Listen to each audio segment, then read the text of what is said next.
Hello student, MS classes में आप सबका स्वागत है। आज हम लोग जो है कक्षा 9 का जो एनसीईआरटी विज्ञान है पहला अध्याय हमारे आसपास के जो पदार्थ हैं उसका आज जो हम लोग है अभ्यास का प्रश्न उत्तर करेंगे। पेज पर के सभी प्रश्न उत्तर हम लोगों ने 2 लेक्चर में समाप्त कर लिया है। अगर उसको नहीं देखे तो प्लेलिस्ट में जाइए, पूरा वीडियो पड़ी है, वहाँ से आप लोग जो है देख सकते हैं। आज जो है हम लोग अभ्यास के प्रश्न उत्तर करेंगे। तो देखिए, चलिए हम लोग सीधे प्रश्न उत्तर पर आते हैं। देखिए पहला प्रश्न क्या कह रहा है। तो पहला प्रश्न लिखा है कि निम्नलिखित तापमानों को सेल्सियस इकाई में बदलिए। सेल्सियस में बदलना है, ये क्वेश्चन के अंदर पहला क्वेश्चन पूछा गया है। तो इसके अंदर जो हमारा पहला वाला है यानी के का मान हम लोग को कितना दिया, 300 केल्विन दिया है और सी का मान पूछा हुआ है। इसके लिए क्या फॉर्मूला होता है कि C बराबर हमारा फॉर्मूला होता है K माइनस 273 होता है। पिछले लेक्चर में मैंने आप लोगों को बताया है। अब यहाँ से मान रख दीजिए कि 300 माइनस 273 हो जाएगा। तो यहाँ से हम लोग को C बराबर कितना हो जाएगा, 27 डिग्री सेल्सियस मिल जाएगा। ये हम लोग को जो है C का मान आ गया। अब इसी तरीके से एक जो है B वाला जो हमारा क्वेश्चन है, इसमें के का मान 470 दिया हुआ है केल्विन। इसमें भी हम लोग को सी का मान निकालना है। तो सी बराबर हमारा फॉर्मूला हो जाएगा के माइनस 273। इसमें भी यही फॉर्मूला। अब देखिए यहाँ से मान रख देंगे कि 470 माइनस 273 घटा लेंगे। 10 में से 3 जाए 7 हो जाएगा। यहाँ पर कितना बचा, 6।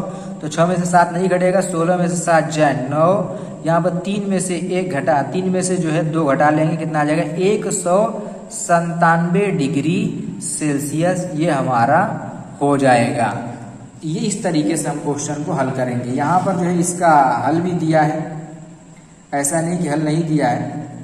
देखो यहाँ पर जो है क्वेश्चन में शायद मिस प्रिंटिंग है। यहाँ पर 300 केल्विन दिया है, यहाँ पर 293 दिया है। 293 दिया तो 293 रख करके घटा दीजिएगा, कोई दिक्कत नहीं है, ठीक है ना।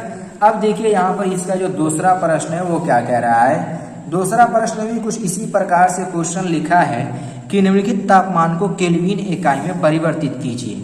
अब देखिए यहाँ पर केल्विन में बदलने के लिए कह रहा है। सी का मान दिया है कितना, 25 डिग्री सेल्सियस। इसमें हम लोग को क्या निकालना है, के का मान निकालना है। किसका, के का मान निकालना है। देखिए के लिए फॉर्मूला क्या हो जाएगा कि के बराबर हमारा हो जाएगा C प्लस 273 होता है। या मान रख दीजिए 25 प्लस 273 और जोड़ दीजिए कितना हो जाएगा, 8 5 यहाँ पर 5 3 8 7 2 9 यानी 298 केल्विन हो जाएगा। कितना आ जाएगा, 298 केल्विन। अच्छा यहाँ पर देखिए इसका जो दूसरा वाला है कितना है, C का मान। तो C का मान दिया है क्वेश्चन में 373 दिया हुआ है डिग्री सेल्सियस। K का मान हम लोग को निकालना है। तो K बराबर हमारा कितना होता है, C प्लस 273 होता है। और इसका मान हमारा दिया 373 प्लस 273, दोनों को जोड़ दीजिए, यहाँ पर 6 हो जाएगा। 7 7 14 के 4 1 बचेगा, यहाँ पर रहेगा 646 केल्विन हो जाएगा। यानी केल्विन यानी के का मान इसमें यानी केल्विन कितना हो जाएगा, 373 डिग्री सेल्सियस कितना केल्विन हो जाएगा, 646 केल्विन हो जाएगा। ये इसका था दूसरा प्रश्न। अब देखिए हम लोग बात करते हैं यदि अगर इसके तीसरे प्रश्न की। तो यहाँ पर देखिए तीसरा प्रश्न क्या लिखा है, लिखा है कि निम्नलिखित अवलोकन हेतु कारण लिखिए। पहला देखिए इसमें 2 क्वेश्चन है।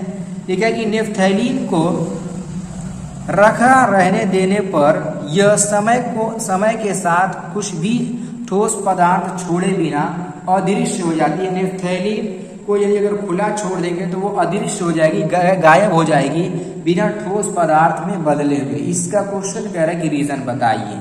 यहाँ पे देखिए रीजन लिखा भी है और रीजन मैंने पहले भी लेसन में भी बताया है। क्या हो सकता है रीजन, क्योंकि नेफ्थैलीन एक ऊर्ध्वपातनशील पदार्थ है जिसका समय के साथ आसानी से ऊर्ध्वपातन हो जाता है। यानी ये ऊर्ध्वपातन के कारण ऐसा होता है कि वो जो है द्रव अवस्था में बदले बिना ठोस से सीधे गैस में बदल जाती है। दूसरा क्वेश्चन क्या है, हमें इत्र की गंध बहुत दूर बैठे हुए भी पहुंच जाती है। इत्र की गंध बहुत दूर बैठे पहुंच जाती है, क्योंकि इसके अंदर विसरण बहुत ज्यादा होता है। देखो यहाँ पर इत्र में वाष्पीकरण की दर बहुत अधिक होती है और ये आसानी से वायु में विसरित हो जाते हैं और इसकी गंध बहुत दूर बैठे रहने पर भी हम तक पहुंच जाती है। मतलब यह है कि वाष्पीकरण इसमें बहुत तीव्रता के साथ होता है और विसरण की भी कैपेसिटी इसमें बहुत ज़्यादा होती है। बहुत तेज़ी के साथ जो है इसकी जो है गैसें फैलती हैं, इसीलिए बहुत दूर बैठे हुए भी इत्र की गंध हमें जो है आसानी से पहुंच जाती है। ये था हमारा तीसरा प्रश्न। अब देखिए चौथा प्रश्न क्या लिखा है। चौथा प्रश्न ये लिखा है कि निम्नलिखित पदार्थ को उनके कणों के बीच बढ़ते हुए आकर्षण के अनुसार व्यवस्थित करें। देखो यहाँ पर जल है, चीनी है, ऑक्सीजन है। आकर्षण के अनुसार व्यवस्थित करना है तो सबसे हल्का ऑक्सीजन पहले लिखा जाएगा, फिर उससे थोड़ा भारी जल होता है और उससे भारी बात करें तो चीनी होता है। ये हमारा चौथा प्रश्न था। इसके आकर्षण ऑक्सीजन गैस है, गैस में आकर्षण बहुत कम होता है। जल द्रव है, द्रव में उससे ज्यादा होता है। चीनी ठोस से सबसे ज्यादा इसके अंदर होता है। ये था हमारा जो है क्वेश्चन नंबर 4। अब देखिए हम लोग शुरू करते हैं क्वेश्चन नंबर 5 से। तो क्वेश्चन नंबर 5 क्या कह रहा है, ये है यहाँ पर देखिए।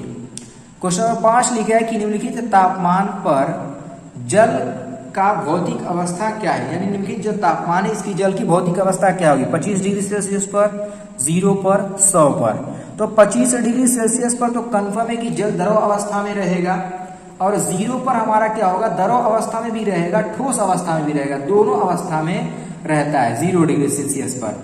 और 100 डिग्री सेल्सियस पर भी दो अवस्था, द्रव अवस्था में भी रहेगा और वाष्प अवस्था में भी रहेगा, क्योंकि इसी पर जमता है। देखो बर्फ जिस पर जमता है उसी पर गलता है, पानी जिस पर जो है खौलता है उसी पर जो है द्रवित भी होता है। देखिए यहाँ पर इसका रीजन लिखा हुआ है जो है 25 डिग्री सेल्सियस में भौतिक अवस्था क्या होगी, द्रव होगी। 0 डिग्री सेल्सियस में भौतिक अवस्था ठोस होगी और यहाँ पर द्रव भी होगी, ठीक है ना, दोनों होगी, द्रव भी होगी। और 100 डिग्री सेल्सियस जल की जो भौतिक अवस्था होगी भाप भी होगी और द्रव भी होगी, दोनों होगी। इस तरीके से यहाँ पर नोट कर लीजिएगा, ठीक है ना।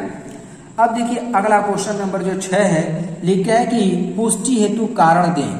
क्या कारण करना है। पहला क्वेश्चन है कि जल कमरे के ताप पर द्रव है, जल जो है कमरे के ताप पर द्रव है, इसका जो है कारण बताना है। तो यहाँ पर देखिए उत्तर लिखा है, क्या लिखा है, जल कमरे के ताप पर द्रव है क्योंकि इसमें बहने का गुण होता है, बहने का गुण होता है और यह जिस बर्तन में डाला जाता है उसी आकार को ग्रहण कर लेता है।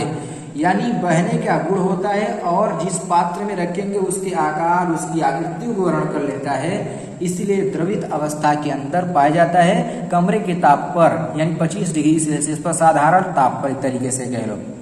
अगला क्वेश्चन क्या है कि लोहे की अलमारी कमरे के ताप पर ठोस होती है। इसका रीजन देखिए, क्योंकि अलमारी की जो है ताप जो है क्या, लोहे की अलमारी कमरे के ताप पर ठोस होती है। तो हम जानते हैं कि साधारण तरीके जितने भी लोहा होता है सब ठोस ही होता है नॉर्मल वे में, क्योंकि इसमें दृढ़ता का गुण होता है और इसका आकार निश्चित होता है। ठोस का आकार निश्चित होता है, इसके अंदर दृढ़ता का गुण होता है, इसीलिए कमरे के ताप पर ठोस होती है। आइए 7वां प्रश्न की बात करते हैं। देखिए 7वां प्रश्न हमारा क्या हो जाएगा कि 273 केल्विन पर बर्फ को ठंडा करने पर तथा जल को इसी तापमान पर ठंडा करने पर शीतलता का प्रभाव अधिक क्यों होता है। अब देखिए इसका उत्तर लिखा है कि बर्फ उसी तापमान पर जल की अपेक्षा अधिक शीतलता का प्रभाव करता है, संगलन की गुप्त ऊष्मा में होने के कारण।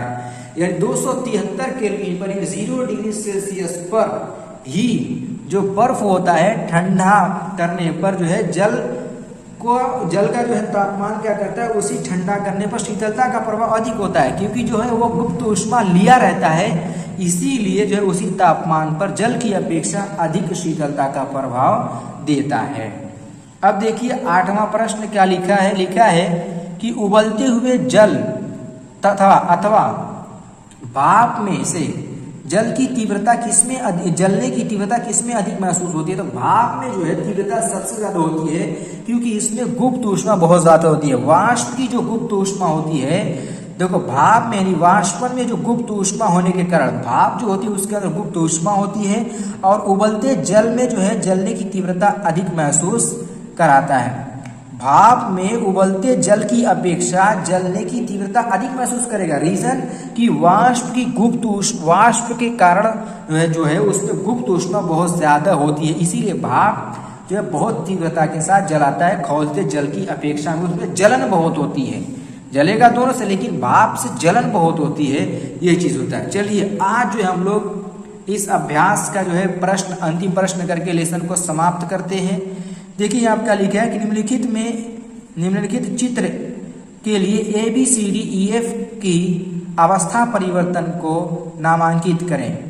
यहाँ पर देखो ठोस से द्रव में क्या हो जाएगा, ठोस से कोई चीज द्रव में बदलती है तो उसको क्या बोलते हैं। देखो यहाँ पर पूरा क्वेश्चन है तो द्रवण बोला जाता है या संगलन कहते हैं। द्रव से जो है गैस में बदलेगा तो यहाँ बी की जगह पर क्या हो जाएगा, वाष्प, ठीक है। और सी यहाँ पर देखो गैस से द्रव में क्या होता है, गैस से द्रव में बदलता है जिसको क्या बोलते हैं, संघनन बोलते हैं, जिसको ठंडा करना बोलते हैं। द्रव से ठोस में तो इसको बोलते हैं यहाँ पर जमना लिख दीजिएगा। अब देखिए एक चीज और, ठोस से सीधे यदि अगर कोई वस्तु गैस में बदले तो इसको ऊर्ध्वपातन कहते हैं। तो यहाँ पर ऊर्ध्वपातन लिखा है कहाँ पर, ई की जगह पर। और गैस से लेकर कोई वस्तु सीधे ठोस में बदले तो इसको बोलते हैं निक्षेपण कहा जाता है। यहाँ पर लिख दीजिएगा निक्षेपण, सबकी जगह पर आप लोग अपना अपना लिख दीजिएगा। ये ऊर्ध्वपातन नहीं रहेगा, यहाँ पर गलत लिखा है, निक्षेपण रहेगा, ठीक है ना। यहाँ पर ये निक्षेपण रहेगा, यहाँ पर ऊर्ध्वपातन। और बाकी सब आप लोग जो है फेयर कॉपी पर फिगर इस तरीके से बना करके आंसर में जब लिखिएगा तो आंसर फिर एक बार ये फिगर बनाइएगा।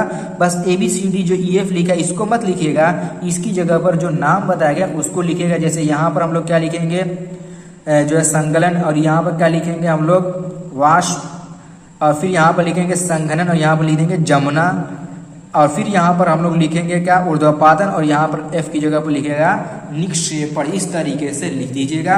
उम्मीद करता हूँ कि आप लोग को सारा कुछ क्लियर हो गया होगा। आज हमारा जो है पहला लेसन जो है समाप्त हो गया।